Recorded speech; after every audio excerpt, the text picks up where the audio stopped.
Nous allons donc commencer, Be'ezrat Hashem, cette semaine, la paracha de Bereshit. Et ça va être l'occasion, puisque Baruch Hashem, ça fait déjà plusieurs années que nous avons des cours sur les parachiotes.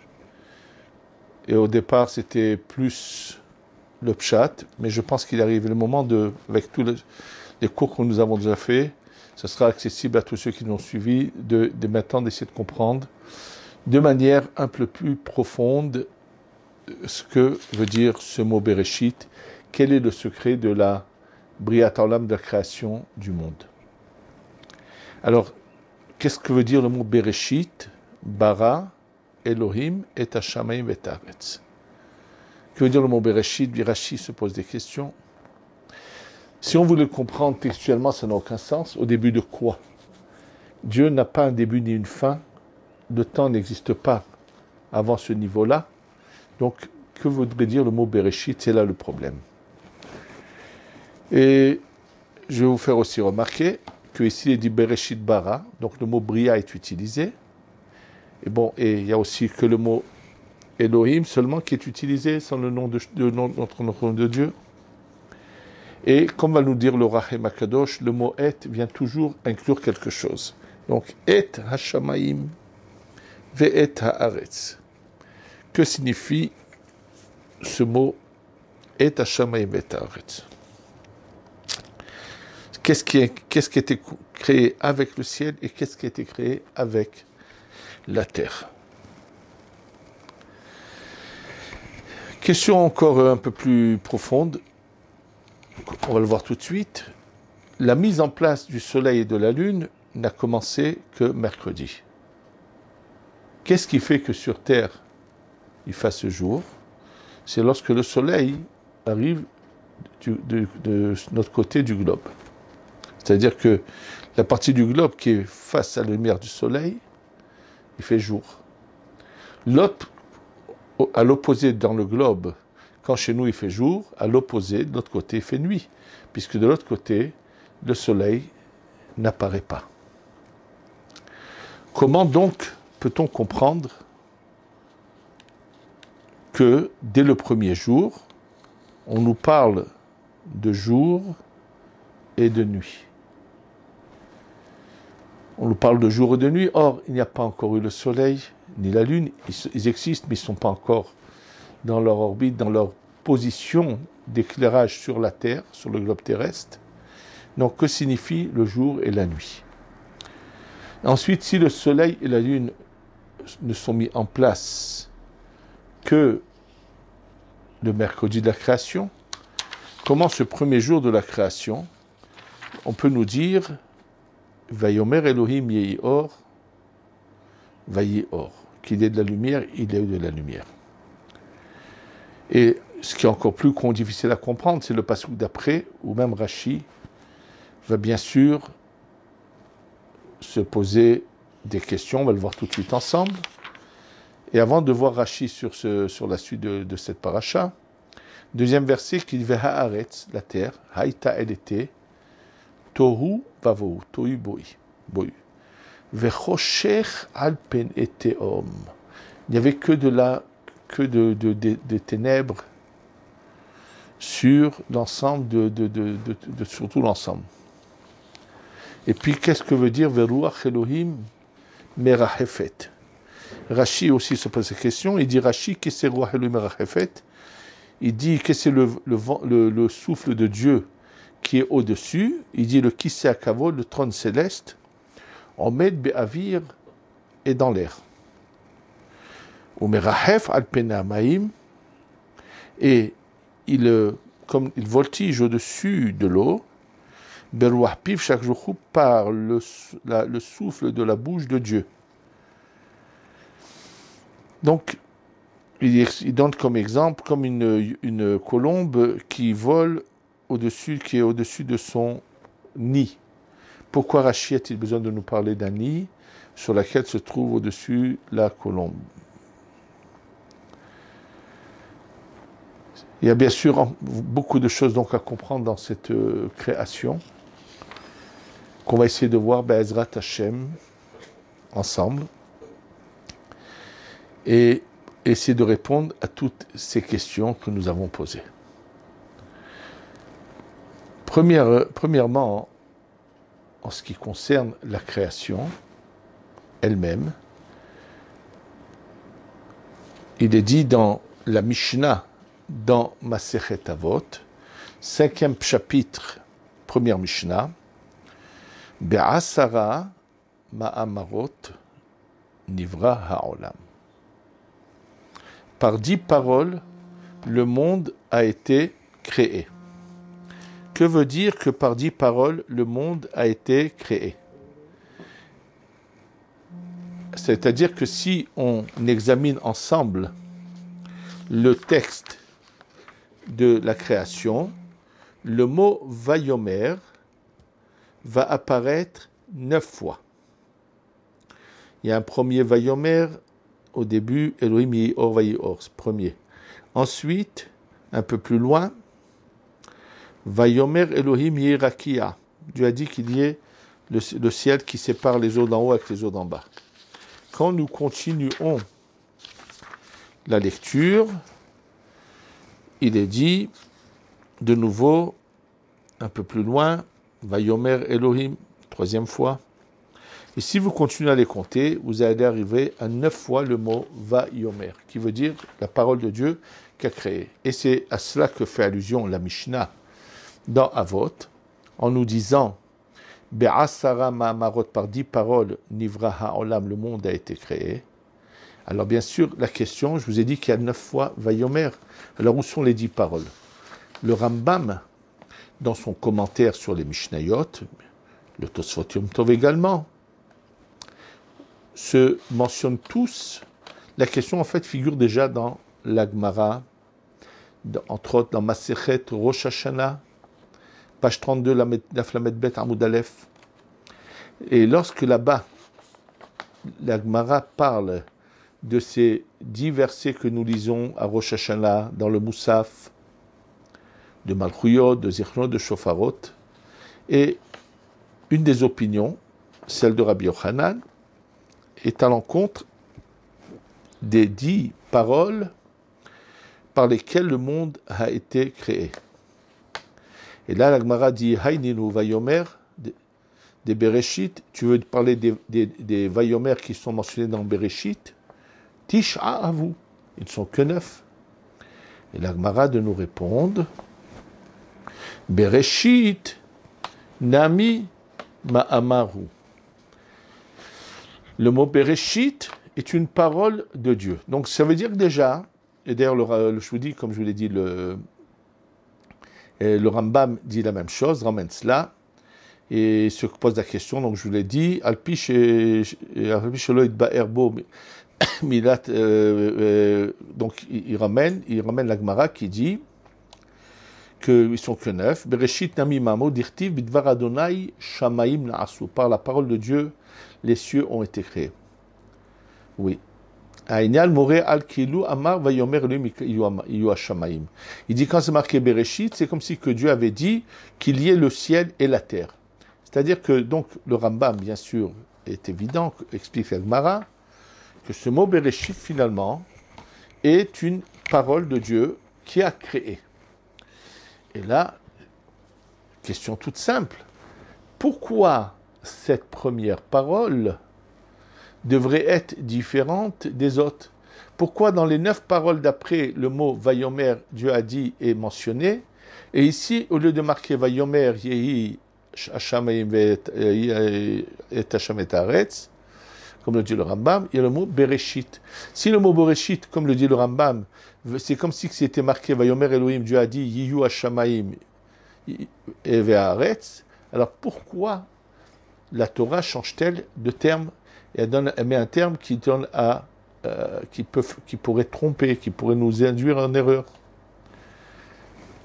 Alors bien sûr, on va tout de suite être éclairé par le Orach Haim HaKadosh sur le mot Bereshit, mais avant d'arriver au Orach Haim HaKadosh, je voudrais quand même vous signaler, Gemara dans Masechet Pesachim, Daf Nun Dalet, qui au passage d'un sujet, nous enseigne un enseignement qui est ce qu'on appelle la Torah, la transmission qu'ils ont depuis Moshe Rabbeinu de ce qu'il a reçu au mont Sinaï, à part les textes écrits, qui est transmis.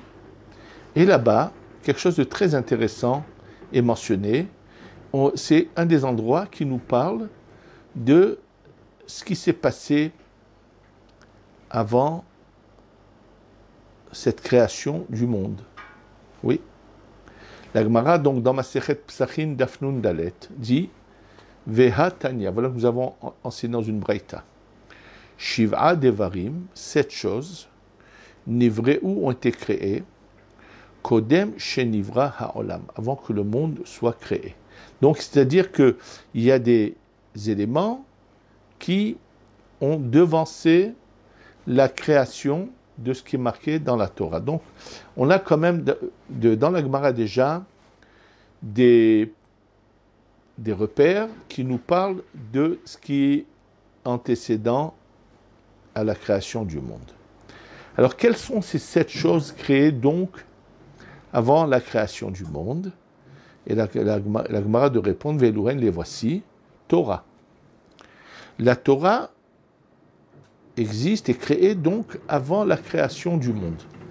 Alors bien sûr, celui qui pense que la Torah, c'est que le texte, cette Gemara n'a pour lui aucun sens. Qu'est-ce qu'est le texte de la Torah? C'est nous raconter la création du monde et les événements qui se passent jusqu'à la mort de Moshe Rabbeinu. Donc, comment peut-il être écrit dans la Gemara que la Torah a été créée avant le monde?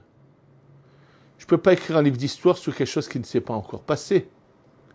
Donc, on arrive à l'évidence que ce n'est pas sans raison que le Zohar les traite de sots, ceux qui veulent uniquement voir que le pshat. Le mot pshat, pour dire le texte simple de la Torah, quand on inverse les lettres, on arrive au mot tipesh, le sot, le stupide. Oui, celui qui veut dire qu'il n'y a que le pshat et ne veut pas ouvrir les yeux pour comprendre au-delà du pshat, qui ne veut pas admettre et comprendre ce que le Zohar nous dit, que ça ce n'est qu'un vêtement très extérieur qui est mentionné ici. Pourquoi un vêtement très extérieur? Parce que la Torah doit être accessible à tous les béné Israël, même les plus simplés qui existent.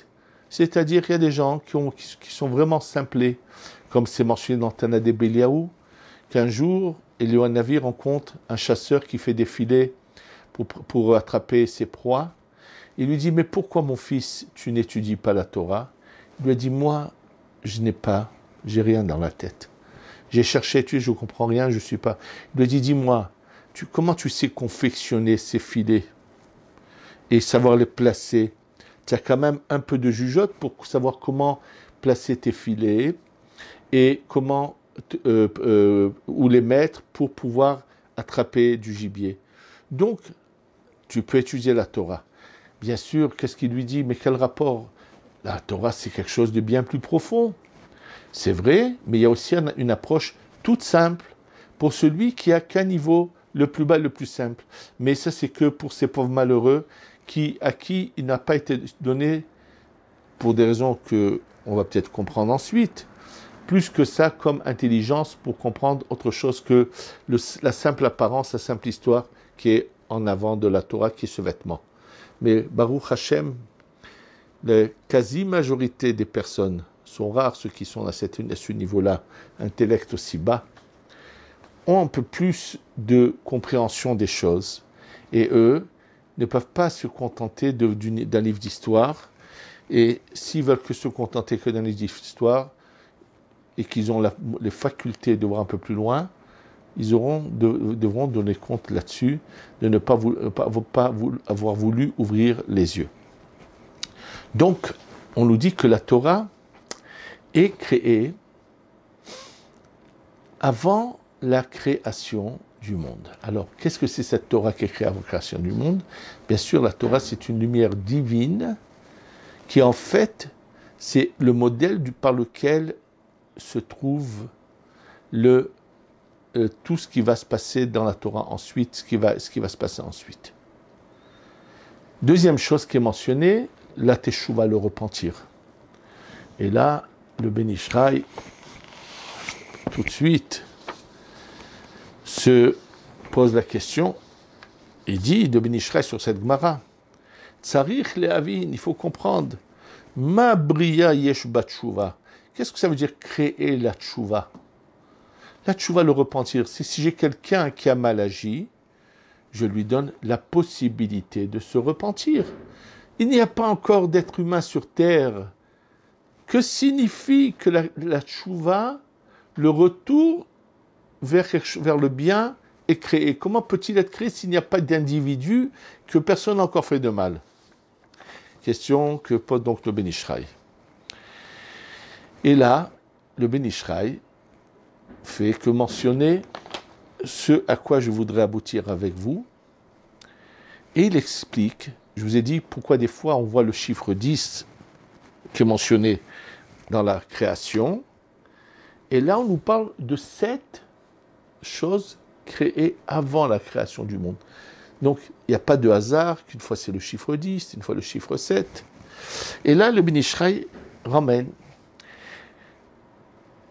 les Asbira, donc pour expliquer, des Yadoua, c'est connu, c'est-à-dire c'est connu dans la Kabbalah. Kodem Shenivra Olam Hazeh Atarton, avant que soit créé ce monde-là en bas, ce monde-là dans lequel nous vivons, Aya Inyan Shvirat Hakedim. Il y avait ce qu'on appelle la destruction des ustensiles. Alors ce mot Shvirat Hakelim, on va tout de suite, bien sûr, l'expliquer ce que ça signifie, de quelle période il s'agit. Donc déjà, d'abord, il faut savoir qu'il y a quelque chose qui a été créé pour qu'il soit ensuite détruit. En fait, c'est l'étape antérieure à ce qui est mentionné ici dans la Torah. C'est-à-dire que lorsque le Passouk nous dit « Ve haaretz haïta » et avant cela la terre était tohu bohu, on parle de cette période-là où il va se passer des événements qu'on va expliquer et que maintenant il va falloir réparer. Donc c'est pour ça qu'il y avait des ténèbres, parce qu'il y a eu une destruction dans une création de monde qui avait été créé, qui avait été détruit, et la réparation se trouve en fait dans le passouk d'après, quand il est dit « Yehi or qu'il y ait de la lumière », il ne s'agit pas de la lumière du jour, il s'agit de la lumière qui vient réparer. Et d'ailleurs, je reviendrai tout de suite à Rashi sur cette lumière en question. De quelle lumière s'agit-il? Même ça, on va peut-être le voir tout de suite. Rashi. Donc, Rashi continue, il est dit Vayar Elohim et Taor Kitov. Dieu avait vu que la lumière était bonne. Vayavdel Elohim, il a séparé Dieu, Ben Aor, entre la lumière et les ténèbres. Alors, bien sûr, Rashi se pose des questions. La lumière est pendant le jour, les ténèbres c'est la nuit, ils ne sont pas mélangés, ils ne peuvent pas être mélangés pour les séparer. Donc Rashi, et puis si c'est pas parce que la lumière est bonne, il peut pas, s'il y a de la lumière, il n'y a pas de ténèbres. Et s'il y a des ténèbres, il n'y a pas de lumière. Donc quelle est cette raison pour laquelle faut-il les séparer entre la lumière et les ténèbres? Donc Rashi, bien sûr, dit ici, avec quand même Rashi parle de Pshat, il cache beaucoup de secrets dans son Pshat, mais il dit ici, je ne peux même pas parler de Pshat, je ne peux même pas vous transmettre quelque chose d'un vêtement de Pshat, ça n'a pas de sens ici. On est obligé d'arriver directement à ce que nous ont dit nos sages, les Tanaïm, dans la Gemara, ainsi que dans le Midrash. Avbeze anahu tzrichim le divrei Agada. Donc, dit Rashi, ici, on a besoin de ce qui est marqué dans la Haggadah. La Haggadah, donc, c'est le Midrash. Ra'ahu she'eno kedai l'ishtamesh bo reshaim. Il a vu qu'il ne fallait pas que cette lumière reste pour que les reshaim s'en servent. Comment peut-on parler de reshaim alors que rien n'a encore été fait? Et celui qui pense expliquer qu'il a vu qu'il y allait avoir des reshaim se trompe bel et bien, parce que le libre arbitre a été donné dès le départ. Donc on ne peut pas déclarer d'office qu'il va y avoir des Rechaim. Donc qu'est-ce que ça veut dire? Il dit Vehiv dilo, la tzadikim, les atid lavo. Cette lumière, il l'a prise, il l'a mise de côté pour les tzadikim dans le futur. On va voir qui c'est ces tzadikim et dans le futur, comment ils vont l'utiliser. Donc, Rashi nous ramène cette explication. Alors, continuons les 7 choses créées. Donc, que signifie la tchouva? Donc, le Ben Ishraï nous dit. Et il dit donc, en fait, il y a eu une période de création et de destruction. Et il dit, qu'est-ce que ça a provoqué? Ça a provoqué un mélange de la bonne lumière avec le mal. C'est-à-dire que le bon et le mal se sont mélangés. Et après, il dit, va harkar ala beratzona ma'atzil baruchu.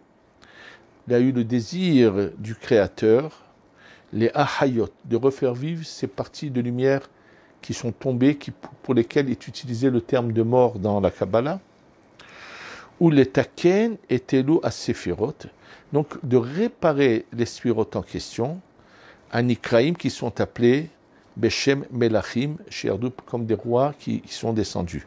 En fait, le Ben Ishraï ne fait que ramener la Kabbalah, qui dit que lorsqu'on parle dans la paracha de Vaishlach à la fin, de royaumes qui ont eu lieu avant le royaume d'Israël, ceux qui voudront avoir plus de compréhension là-dessus pourront regarder le cours que j'ai fait pour Torah Box, pour Rosh Hashanah Rabbah, dans lequel j'explique en long et en large cette paracha de Vaishlach. Donc vous trouverez le complément là-bas. Et donc, en fait, il s'est passé un événement. Il n'y a eu que 7 niveaux. En fait, dans cette création antérieure, il n'y a que 7 niveaux qui sont à partir Chesed, Gevura, Tiferet, Netzach, Hod, Yesod, Malchut. Lorsqu'on n'a que 7, on est en déroute et en destruction. Yaakov Avinu se prosterne 7 fois devant Esav, c'est pas ça son intention. Comme je l'ai expliqué dans d'autres cours, il veut se prosterner 10 fois. Parce que 7 sans les 3 du dessus, c'est la destruction, c'est le néant. Donc, en fait, il s'est passé un événement où il y a les 7 sans la lumière du dessus. Comme je l'ai dit plusieurs fois dans des cours, quel sens a un candélabre qui n'est pas allumé? C'est une pièce qui n'apporte absolument rien, c'est-à-dire un ustensile qui n'apporte absolument rien. Toute la force du candélabre de cette branche est que si nous mettons de la lumière au-dessus. Donc le chiffre 7 en lui est une destruction. Et comme il manque les 3 du dessus, on les appelle des rois, ça veut dire que ces 7 sphirotes, chacun veut que la lumière divine passe par lui, et ça va être une destruction. Il n'y a pas d'union parce qu'il manque le dessus. C'est-à-dire que le 7 sans le dessus, c'est la destruction. C'est où chacun dit, c'est moi le roi, c'est moi qui vais régner, c'est moi qui règne. Et ça s'appelle Ani Emloch, comme ça c'est marqué dans la Kabbalah.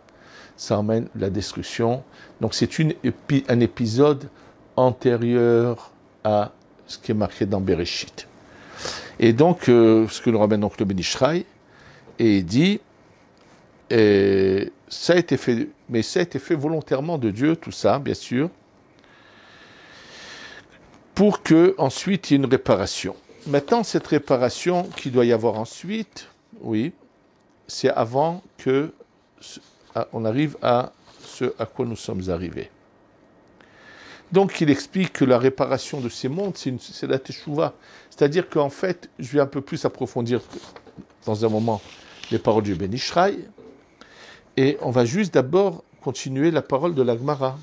Donc, la deuxième chose créée avant le monde, c'est la Teshuvah. Ensuite, le Gan Eden. Et le Gehinam, c'est-à-dire le lieu de Gan Eden, c'est où se trouvent les tzadikim après la mort, vont jouir de la lumière divine, et l'enfer. Or, nous sommes avant la création des mondes, qu'est-ce que cela veut dire? Ensuite, on nous parle du Kisei Hakavod qui est créé avant le trône céleste. Beth Amikdash, le temple. Comment peut-il être créé? Le monde n'existe pas encore, le Ben Israël. Bien sûr, il en parle. Et là, le Ben Israël nous dit de nouveau qu'il s'agit d'une force spirituelle au moment qui a été choisi sur terre, à l'emplacement où se trouve le mont du temple. Dans cet emplacement-là, lorsque Shlomo a construit ce temple, il y a une lumière d'en haut qui est descendue, qui a fait qui était prévue depuis qu'a été créée cette force de lumière a été créée bien avant. Et elle est descendue, mais elle est descendue par une première fois, une première partie dans le premier temple, deuxième partie dans le deuxième temple, et là on est de nouveau uniquement dans les 7 sphirotes qu'on appelle de Hesed à Yesod, c'est-à-dire qu'au début, les 3 derniers, la première partie, la deuxième partie, et là, quand on a le troisième Beth Amikdash, comme le ramène Rashi dans Masechet Sukkah, Daf Mem Aleph, le troisième Beth Amikdash est complètement spirituel, descend du ciel, parce que c'est la lumière intense qui descend sans les kélim, avec un vêtement spirituel. Donc il nous dit, et la 7e chose, le nom du Mashiach. Le nom du Mashiach est créé avant. Ça veut dire on nous parle déjà d'un but auquel on va arriver. Bon, je vais maintenant commencer un peu à conclure un peu tout cela. En fait, toute l'erreur est que nous pensons que le temps et l'emplacement dans lequel nous vivons, c'est une réalité. Et cela est faux. Le temps est une création. Le mot Bereshit, et je vous ai dit, on nous parle de 10 paroles de Dieu. Le mot Bereshit est la source de toutes ces 9 sphirotes qui vont venir se répandre. Déjà, donc, la réparation, c'est qu'il n'y en a pas que 7, c'est qu'il y en a 10. Les 3 premières apparaissent, c'est pour ça qu'on nous parle de... La Torah commence par la réparation et fait juste allusion à cette étape antérieure. Quel est l'ordre des 10 sphirotes? Alors, je vais les mentionner une par une et vous faire la différence entre les 3 premières et les 7 du bas. Première sphira, c'est ce qu'on appelle le Keter. C'est la première sphira qui est la source de tout. Après elle, il y a la Chochma, qui s'appelle Reshit. Reshit Chochma, Yirat Adonai. Et après ça, la Bina. Donc les 3 premières, c'est Keter, Chochma, Bina. Quand vous verrez dans des livres en Rachet Tevot, en première lettre écrit Kahab, Kaf Het Bet, c'est Keter, Chochma, Bina. Je ne mentionne pas le Da'at, parce que tout simplement le Da'at est la Neshama, l'âme des 7 du bas. Donc, on est devant cette lumière qui s'appelle, donc dont on nous parle ici, et du Keter, qui est la source qui est au-dessus du temps et de l'espace, va descendre une lumière qui va unir la Chochma à la Bina, et de cette union de la Chochma et la Bina vont sortir les 7 sphirotes du bas, mais réparées. Et quand on dit « Et hashamayim ve haaretz », ça inclut tout ce qui est... c'est la naissance d'un tout. Je ne peux pas dire dans un enfant qui naît, tous les membres sont là présents, tous sont nés en même temps. C'est un peu la même chose. Tout ce qui doit, le soleil, la lune, qui vont être mis en place le mercredi, tout est créé dès le départ. C'est-à-dire tout ce qui est cet ensemble, cette création, ce corps de monde, le monde, le monde commence du Chesed jusqu'à la Malchut. C'est 7 sphirotes du bas qui vont être la création du temps. Le temps commence à partir du Chesed. Ça veut dire qu'on est dans la Bina, on est au-dessus du temps. Donc le mot Bereshit, c'est un Mahamar, mais c'est le Mahamar qui est la source de tout, qui est en dehors du temps et de l'espace, où tout finalement est créé. Ça veut dire créer. On parle de réparation ici. Et d'ailleurs, pourquoi le mot bara est mentionné? Parce que comme nous savons qu'il y a 4 mondes, il y a d'abord la Hatzilut, qui est le monde qui est un peu l'âme de tout. Au-dessous de lui va venir la Bria, la Yetzira, la Asiya. Ces 3 mondes-là de Beria, Yetzira, Asiya. Asiya, c'est la fin nous sommes à la toute fin de la Asiya ici dans ce monde. Mais ces mondes-là de Yetzira, Asiya, qui ont 3 niveaux, ces 3 niveaux de ces 3 mondes-là, ce sont comme déjà des corps. c'est plus une âme. La Hatzilut, c'est au-dessus, c'est tout sort de la Hatzilut. Donc en fait, ce mot Bereshit correspondrait à ce qui se passe dans la Hatzilut, où il y a là-bas le Keter, la Chochma, la Bina. Et de lui va sortir cette lumière, ces lumières qui vont donner naissance à ce qu'on appelle la Tiferet Malchut, desquelles vont sortir la Bria. Et après, un peu plus loin, on va nous parler comment c'est descendu de la Bria à l'Etzah jusqu'à la Asiya. C'est ça que le mot Biyom Asot Adonai Elohim, le mot Asiya est mentionné. Donc, en fait, déjà, quand on nous parle d'Yehi-Or, c'est une réparation. Maintenant, que s'est-il passé dans cette période antérieure à cette réparation de ces mondes créés et détruits? En fait, nos âmes sont déjà là. On a déjà passé une étape. On a déjà eu un libre arbitre. Malheureusement, on a repoussé la lumière des 3 niveaux supérieurs. On a voulu être uniquement attaché à la matière. Ça a provoqué la destruction. Cette Shvirat HaKelim, sont rares ceux qui ont réussi. Donc chacun déjà a défini ce qui allait se passer. Et là, avant que ce processus se passe là, donc la tchouva, bien sûr qu'elle doit exister. Pourquoi elle doit exister la tchouva? Parce que tout simplement, avant que ce processus se commence, Dieu demande à ceux qui ont mérité au tzadikim, qu'est-ce que vous voulez? Vous avez réussi, vous êtes au Gan Eden, vous n'avez aucun problème, mais êtes-vous prêt à vous sacrifier pour aller sauver d'autres personnes qui n'ont pas réussi? Et quand ils disent oui, alors la lumière de la Torah va être la première lumière créée pour la réparation, lumière divine, et la tchouva, donc c'est la tchouva, c'est donner la possibilité à ceux qui dans cette épreuve-là n'ont pas réussi de revenir au bon. Et avec cela, ceux qui ont réussi sur terre iront directement après au Gan Eden, donc il est créé aussi, puisqu'il est déjà là. Ceux qui n'auront pas réussi, mais qui on peut donner encore une chance, vont aller au Gehinam pour se purifier et arriver. Il y en a qui seront complètement rejetés.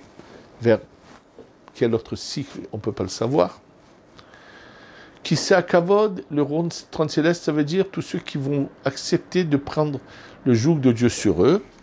Et le Beth Amikdash, le but, c'est d'arriver à la lumière divine. Et le nom du Mashiach qui veut dire que celui qui va finalement venir récupérer tous ceux qui sont récupérables. C'est-à-dire que tout le processus de réparation qui va être mis en place dans ce qu'on va lire maintenant dans Bereshit, c'est-à-dire qu'en fait, on est en train de nous raconter comment a commencé un processus de réparation, de chance donnée à tous ceux qui voudraient se réparer. Et donc, chaque année, on nous rappelle qu'on est sur Terre pour réaliser cette réparation. Et donc, cette lumière intense que Dieu veut donner, mais elle peut être mal utilisée. C'est comme ceux qui, malheureusement, ont eu des connaissances de certains noms de Dieu, de certaines choses, et qui font les babas et qui s'amusent à se faire passer pour des kabbalistes, et vont faire du cinéma en dehors d'Eretz Israël ou même en Eretz Israël, et malheureusement, les gens les suivent aveuglément et bêtement. C'est pour ça que la lumière intense est gardée pour...